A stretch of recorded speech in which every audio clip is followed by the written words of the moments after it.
જે પરીક્ષામાં 5 માર્ક્સનું આવે છે એના વિશે આજે શીખવાના છે બરાબર। તો વાદાત્મક ગદ્ય એટલે શું એની તમને પૂરા પરંતુ પ્રાથમિક માહિતી આપી દઉં। વાદાત્મક ગદ્ય એટલે વાદ વિવાદ વાળું ગદ્ય। વાદાત્મક ગદ્યની અંદર તમે જે દલીલ કરો છો એ દલીલ તમારા વાક્યના સમર્થનમાં કરવાની હોય છે, નહીં કે વિરોધમાં।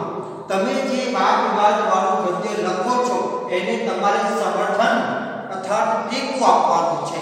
બીજી બાબત ખાસ યાદ રાખવાની કે તમે જ્યારે સમર્થનમાં ટેકો આપવા માટે જે વાક્ય મૂકો છો, અલગ પોતાના વાક્ય મૂકો છો, એ વાક્ય મોટે ભાગે એ વાક્ય સાથે સુસંગત હોવા જોઈએ। પ્રશ્ન વાક્ય અને તમારું જવાબનું વાક્ય સાથે સુસંગત હોય એ રીતે તમારે દલીલબદ્ધ તમારે તમારું પોતાનું વાદાત્મક ગદ્ય લખવાનું હોય છે।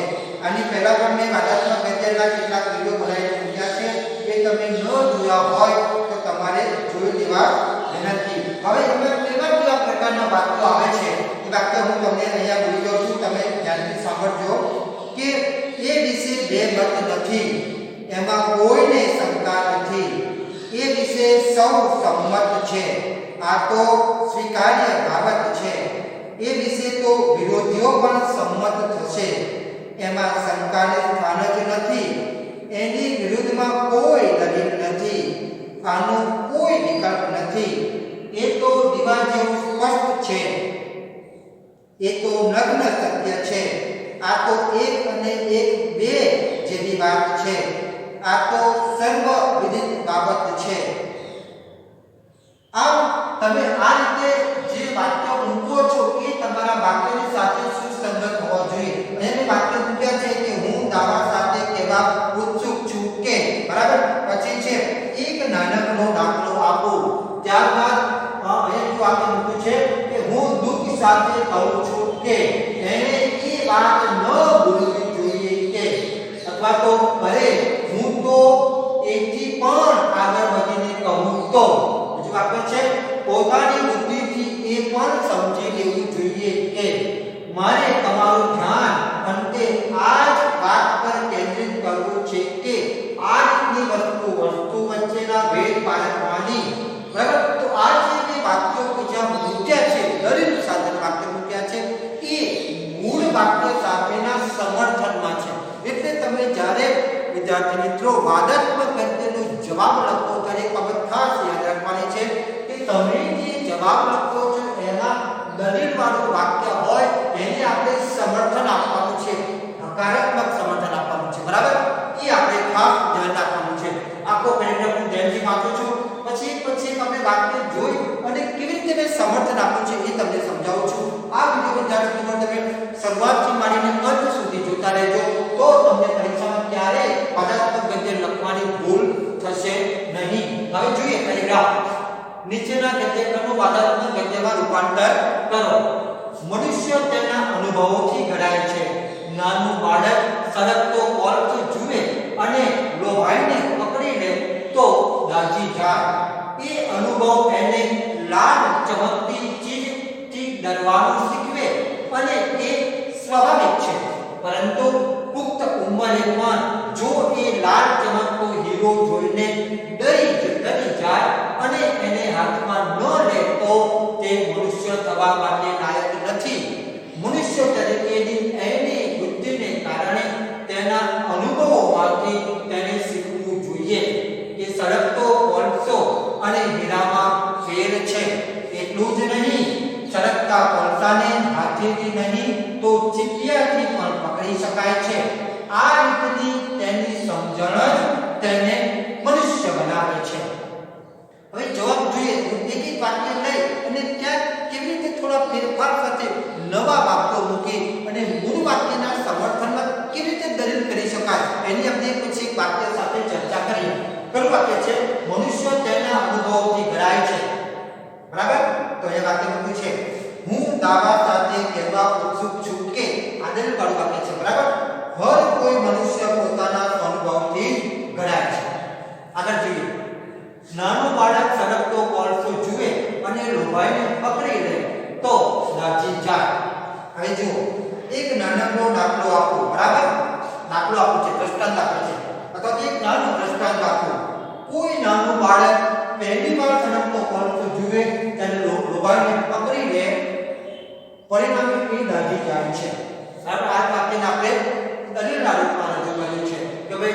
બાળક તરત તો કોલસો જુએ અને મોબાઈલ પકડી લે તો એ નાચી જાય. સાચું વાક્ય છે. જેમ દરેક બાળકે કહ્યું છે, હું તમને એક નાનકડો દાખલો આપું છું કે કોઈ નાનું બાળક પહેલી વાર સળગતો કોલસો જુએ ત્યારે મોબાઈલને પકડી લે તો એ નાચી જાય છે. પણ મેં એક શબ્દનો ઉપયોગ છે, યાદ રાખજો. પરિણામે પછી પકડી લે છે ત્યાં મેં પૂર્ણ વિરામ મૂક્યું છે, બરાબર, અને પરિણામે નાચી જાય છે ત્યાં પણ મેં પૂર્ણ વિરામ મૂક્યું છે. ખાસ ધ્યાન રાખજો. હવે આપણે આગળ જોઈએ. એ અનુભવ એને લાલ ચમકતી ચીજથી ડરવાનું શીખવે અને એ સ્વાભાવિક છે, બરાબર. હવે આગળ જોઈએ. આ કડવો અનુભવ, અહીંયા કડવો શબ્દ મૂક્યો છે, અહીંયા શું છે? એ અનુભવ, બરાબર. અહીંયા નવો શબ્દ મૂક્યો છે, આ કડવો અનુભવ. ત્યાર પછી એને કોઈ પણ લાલ ચમકતી વસ્તુથી ડરવાનું શીખવે તો એ સ્વાભાવિક છે. આગળ જોઈએ. પરંતુ પુખ્ત ઉંમરે પણ જો એ લાલ ચમકતો હીરો જોઈને ડરી જાય અને એને હાથમાં ન લે તો એ મનુષ્ય થવા માટે લાયક નથી. એ જોઈએ. એમાં કોઈ નવાઈ નથી, બરાબર. પરંતુ ઈ જ બાળક પુખ્ત ઉંમરે પણ જો આ જ અનુભવના આધારે લાલ ચમકતા હીરાને જોઈને ડરી કે ગભરાઈ જાય, બરાબર, એ લખ્યું છે ડરી કે ગભરાઈ જાય અને એને હાથમાં લેવાની હિંમત ન કરે તો હું દુઃખ સાથે કહું છું કે એ મનુષ્ય થવાને લાયક નથી. હું વાક્યમાં કહ્યું, હું દુઃખ સાથે કહું છું કે, બરાબર.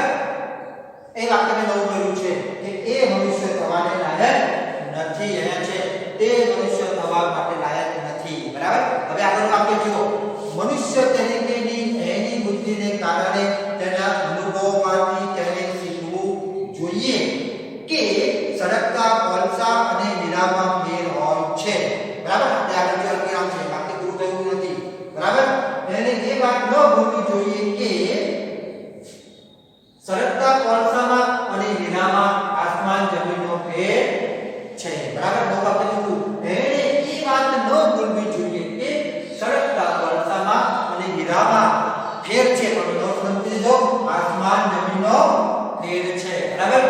અહીંયા ક્યાં ફેર છે? એટલું જ નહીં, સળગતા કોલસાને હાથેથી નહીં તો ચીપિયાથી પણ પકડી શકાય છે. પૂર્ણ વિરામ. એટલું જ નહીં, સળગતા કોલસાને હાથથી નહીં તો ચીપિયાથી પણ પકડી શકાય છે. એ વાક્યને આપણે દલીલ સાથે રજૂ કરીએ છીએ. અહીંયા જો વાક્યમાં, અરે હું તો એથી પણ આગળ વધીને કહું છું તો એને પોતાની બુદ્ધિથી એ પણ સમજી લેવું જોઈએ કે જો બે વાક્ય મેં મૂક્યા છે, બરાબર. દલીલ વાળું વાક્ય મૂક્યું છે કે અરે હું તો એથી પણ આગળ વધીને કહું તો એને પોતાની બુદ્ધિથી એ પણ સમજી લેવું જોઈએ કે સળગતા કોલસાને ભલે હાથ વડે પકડી ન શકાય પરંતુ ચીપિયા વડે તો પકડી શકાય ને. પ્રશ્નાર્થ હા, ચીપિયા વડે તો પકડી શકાય ને. હા, એમ પકડી શકાય ને. દલીલ કરી છે તો હા, પકડી શકાય. અહીં છે જો પણ પકડી શકાય છે.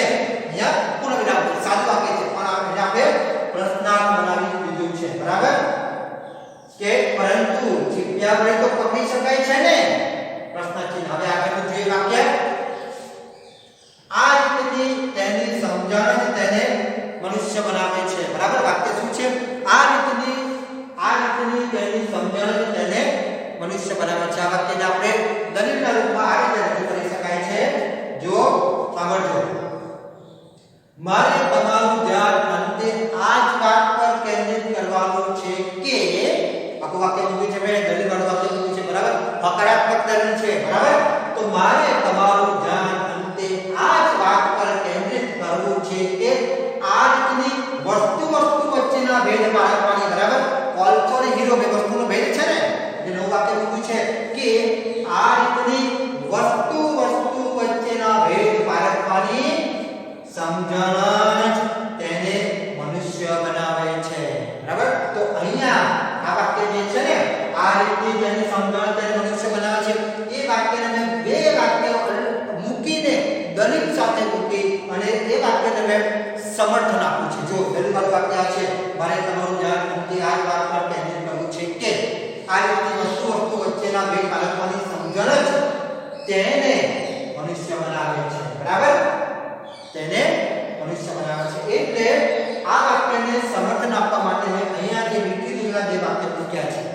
હું તમને દરેક વખતે વિદ્યાર્થી મિત્રો જણાવું છું કે જ્યારે આપણે વાદાત્મક ગદ્યનો પેરેગ્રાફ લખતા હોઈએ ત્યારે તમે જે દલીલવાળું વાક્ય લખો છો એમાં તમારે સમર્થન આપવાનું છે, એનો વિરોધ નથી કરવાનો, એનો નકાર નથી કરવાનો, એને સમર્થન આપવાનું છે, બરાબર? તો આ પેરેગ્રાફ જોયા પછી તમને પૂરેપૂરો ખ્યાલ આવી ગયો હશે કે વાદાત્મક ગદ્ય કેવી રીતે લખી શકાય. હવે હું આખો પ્રશ્ન અને જવાબ ફરીથી એક વખત વાંચી જાઉં છું, તમે ધ્યાનથી સાંભળજો. મેં જે નવા શબ્દો કે નવા વાક્ય મૂક્યા છે મેં બોર્ડ પર એને લીધે તમને સમજાવ્યા છે, જે દોરી છે, જેથી તમને ખ્યાલ આવે કે કયા કયા નવા શબ્દો અને નવા વાક્યો મેં દલીલ સાથે રજૂ કર્યું છે એ બાબત. હવે પ્રશ્ન વાંચું છું અને પછી જવાબ વાંચું છું, ધ્યાન આપજો આ બાજુ. મનુષ્ય તેના અનુભવોથી ઘડાય છે. નાનું બાળક તરફતો વર્ષો જુએ અને લોભાઈને પકડી લે તો એ દાજી જાય. એ અનુભવ અને લાલ ચમકતી ચીજથી ડરવાનું શીખે અને એ સ્વાભાવિક છે. પરંતુ પુખ્ત ઉંમરે પણ જો એ લાલ ચમકતો હીરો જોઈને ડરી જાય અને એને હાથમાં ન લે તો તે મનુષ્ય થવા માટે લાયક નથી. મનુષ્ય તરીકેની એની બુદ્ધિને કારણે તેના અનુભવોમાંથી તેને શીખવું જોઈએ કે સળગતો કોલસા અને હીરામાં ફેર હોય છે. એટલું જ નહીં, સળગતા કોલસાને હાથેથી નહીં તો ચીપિયાથી પણ પકડી શકાય છે. આ રીતની તેની સમજણ જ તેને મનુષ્ય બનાવે છે. હવે જવાબ ધ્યાનથી સાંભળજો. હું દાવા સાથે કહેવા ઉત્સુક છું કે હર કોઈ મનુષ્ય પોતાના સ્વાનુભવથી જ ઘડાય છે. એક નાનકડો દાખલો આપું કે કોઈ નાનું બાળક પહેલીવાર સળગતો કોલસો જુએ ત્યારે લોભાઈને એને પકડી લે છે, પરિણામે એ દાજી જાય છે. આ કડવો અનુભવ ત્યાર પછી એને કોઈ પણ લાલ ચમકતી વસ્તુથી ડરવાનું શીખવે તો એ સ્વાભાવિક છે, એમાં કોઈ નવાઈ નથી. પરંતુ એ જ બાળક પુખ્ત ઉંમરે પણ જો આ અનુભવના આધારે લાલ ચમકતા હીરાને જોઈને ડરી કે ગભરાઈ જાય અને એને હાથમાં લેવાની હિંમત ન કરે તો હું દુઃખ સાથે કહું છું કે એ મનુષ્ય થવાને લાયક નથી. એને એ વાત ન ભૂલવી જોઈએ કે સળગતા કોલસામાં અને હીરામાં આસમાન જમીનનો ફેર છે. અરે હું તો એથી પણ આગળ વધીને કહું તો એને પોતાની બુદ્ધિથી એ પણ સમજી લેવું જોઈએ કે સળગતા કોલસાને ભલે હાથ વડે પકડી ન શકાય પરંતુ ચીપિયા વડે તો પકડી શકાય ને. મારે તો તમારું ધ્યાન અંતે આ જ વાત પર કેન્દ્રિત કરવું છે કે આ રીતની વસ્તુ વચ્ચેના ભેદ પારખવાની સમજણ જ તેને મનુષ્ય બનાવે છે. તો એ વિદ્યાર્થી મિત્રો આપણો જવાબ પૂરો થાય છે. આ રીતે તમારે જવાબ લખવાનો છે. અહીંયા મેં પાસે મૂક્યું છે એમાં કોઈ નવાઈ નથી, બરાબર? આ વાક્યની જગ્યાએ તમે મૂકી શકો કે આમાં કોઈ શંકાને સ્થાન નથી મૂકી શકાય, પણ એને સુસંગત દલીલ હોવી જોઈએ. તો પરીક્ષામાં તમારે માનો વિદ્યાર્થી મિત્રો આપણે એના પૂછાય તો તમારે આ રીતે જવાબ લખવાનો છે. અને હા, એક વાત તમને ખ્યાલ કરાવી દઉં કે તમે આ રીતે દલીલ મૂકો ત્યારે નીચે માત્ર પેન્સિલથી અંડરલાઈન કરો તો તમારું પેપર સરસ લાગે. પરીક્ષક જે છે એને ખબર પડે કે તમે દલીલ સાથે આમાં રજૂઆત કરી છે, બરાબર? ફરી તમને જણાવી દઉં કે તમારે દલીલ જે છે એ હકારાત્મક રીતે કરવાની છે અને એના સમર્થનમાં કરવાની છે. તો તમારો વાદાત્મક ગદ્યનો જે જવાબ છે 100% સાચો પડે, એમાં કોઈ શંકાને સ્થાન નથી. જો મેં દલીલ કરી દીધી, તમારો જવાબ સાચો પડે, એમાં કોઈ શંકાને સ્થાન નથી. આ દલીલ કરી દીધી, તમારા વાક્યને સમર્થન આપી દીધું. તો આ રીતે વિદ્યાર્થી મિત્રો તમારે વાદાત્મક ગદ્યનો પેરેગ્રાફ પરીક્ષામાં પૂછાય તો લખવાનું રહેશે. અહીંયા વાદાત્મક ગદ્યનો આ વિડિયો પૂર્ણ કરીએ છીએ. ફરી વખત નવા વિડિયો સાથે મળીશું. ત્યાં સુધી આપની રજા લો. આપનો આભાર.